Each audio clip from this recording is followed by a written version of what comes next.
Hi there, this is Superintendent Don Vanderholm, and as we have been receiving more guidance from OSPI, the Department of Health, and the Department of Labor and Industries, we've started to look more closely at what our back-to-school plan might actually look like. I'm here today to share with you the pieces of that planning process. So we'll start with some very important components. In order to really put a plan together, we have to think about multiple scenarios and situations. In the area of health and safety, it's important that every one of our students and employees are safe. So it really is all about you as we consider the parts of this plan. We want to make sure we have a very student-centered approach to supporting our students' emotional health. We want to be looking at students individually with some ideas and programs like mentoring.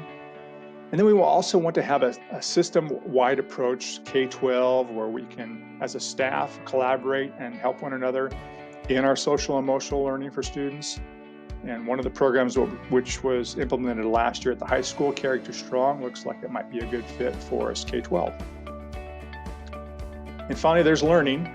We need to prepare and plan for multiple scenarios and situations here as well. Our number one goal is to open our schools to the maximum number of students possible. And we think we can have everyone here on campus in the fall. I'll talk more about that in just a minute.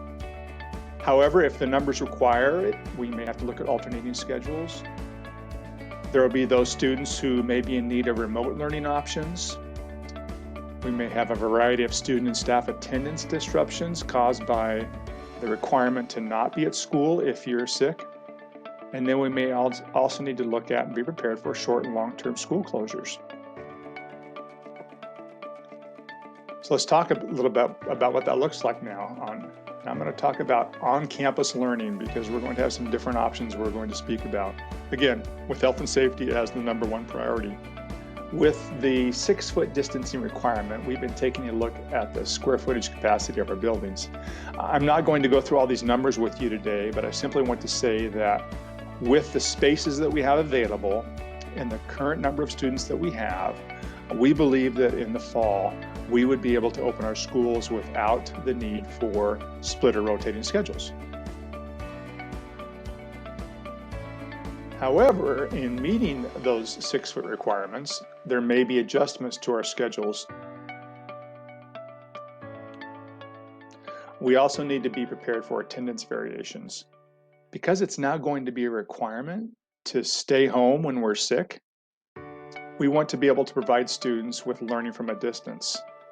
Distance learning could actually be a good thing that allows students to keep up with their courses and classwork. And then there's remote learning for students who may not be able to attend campus for underlying health conditions.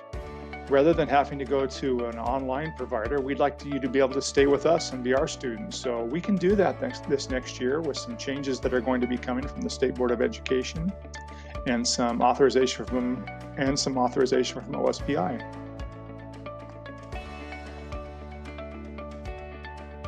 Now, if numbers dictate, again, we may have to be prepared for split or rotating schedules.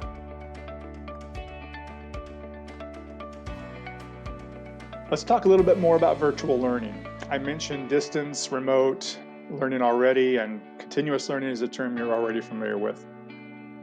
Distance learning, this is for those intermittent attendance needs when we have to stay home sick, when we would normally just trooper on and come to school.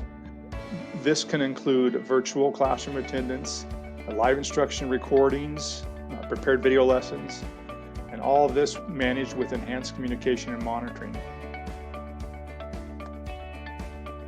Then there's remote learning.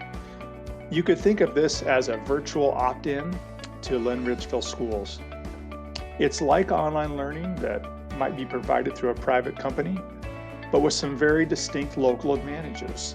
A much more personalized learning experience linked to a student's learning cohort.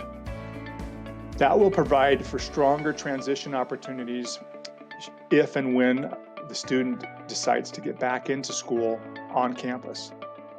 And then there's continuous learning. We have no idea if or when we would need to go back into continuous learning. But if we do, we want to make sure it's high quality and consistently provided through one virtual platform like Google Classroom. We want to make sure we can set clear expectations and accountability for instruction and assignments, that we provide a reliable schedule that it will include a variety of learning options, and that whatever we do is supported by continued professional development for our educators. As for building hygiene, we just know we have to set some very high expectations for ourselves next year so that we can keep it clean and keep it safe. And like I said earlier, we'll need to work together to do that. Finally, there's transportation. We just know right now we'll need to follow some very clear procedures. That will include wearing masks on buses, being in assigned seats to maximize distancing, and disinfecting on a regular basis. I think it's safe to say it's going to take us right up to the first weeks of August before we can finalize a plan. And even then, we'll need to be ready to adjust as we are continuing to receive information on a weekly, if not sometimes every other day basis. That brings you up to date in our back to school planning process. So until next time, please get back to a fun and safe summer.